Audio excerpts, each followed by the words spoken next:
नमः शिवाय फ्रेंड्स, कैसे हैं आप लोग। आशा करती हूँ कि आप लोग स्वस्थ और मस्त होंगे। तो चलिए फ्रेंड्स, हम आप लोगों के लिए लेकर आई हूँ भोले बाबा का भजन।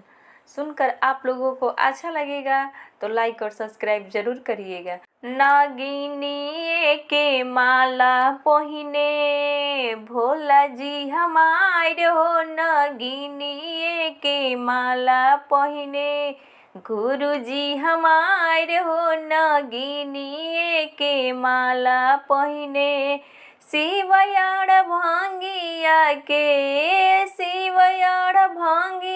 के गजबे सिंगार हो, नागिनी के माला पहिने भोला जी हमारे हो, नागिनी के माला पहिने गुरुजी हमारे हो, नागिनी के माला पहिने भोला जी के माथावा पर दूजिया के चांदावा हो, भोला जी के माथावा पर दूजिया के चांदावा हो, दूजिया के चांदावा हो, दूजिया के चांदावा हो।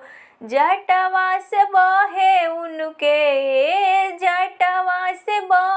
उनके गंगा जी के धार हो, नागिनी के माला पहिने गुरुजी हमारे हो, नागिनी के माला पहिने हो। जटवा से बहे उनके गंगा जी के धार हो, नागिनी के माला पहिने शिव गुरु हमारे हो, नागिनी के माला पहिने भोला जी हमारे हो, नागिनी के माला पहिने कानवा में शोभे उनकर बिच्छू के कुंडलवा हो, कानवा में शोभे उनकर बिच्छू के कुंडलवा हो। गरवा में शोभे शिव गुरु सरफ के मालावा हो, गलवा में शोभे शिव गुरु सरफ के मालावा हो। गलवा में शोभे शिव गुरु, गलवा में पहिने गुरुजी सरफ के हार हो, नागिनी के माला पहिने भोला जी हमारे हो, नागिनी के माला पहिने गुरुजी हमारे हो, नागिनी के माला पहिने भोला जी के हाथावा में तेरा छुल डमरुआ हो, भोला जी के हाथावा में तेरा छुल डमरुआ हो। कमरा में पहिरे शिव गुरु, कमरे में पेन्हस भोला जी मेरी गा के छाल हो, भोला जी के हाथावा में तेरा छुल डमरुआ हो, भोला जी के हाथावा में तेरा छुल डमरुआ हो।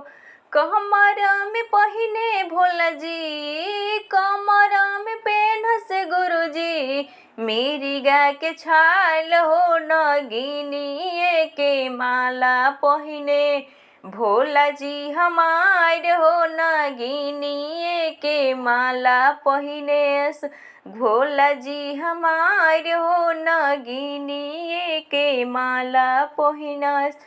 गुरु जी के पाँवा में चंदन के खरौआ हो, भोला जी के पाँवा में चंदन के खरौआ हो, चंदन के खरौआ हो, चंदन के खरौआ हो।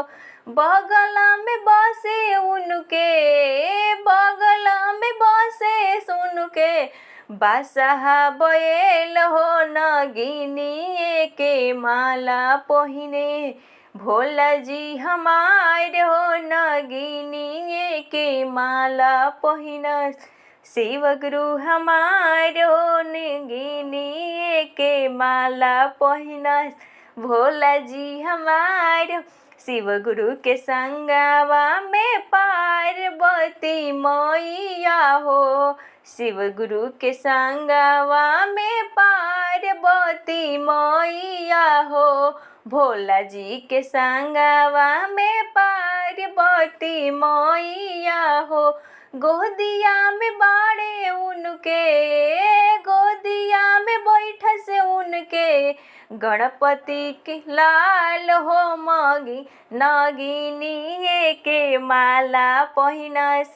भोला जी हमार हो नगिनी के माला पहिनस।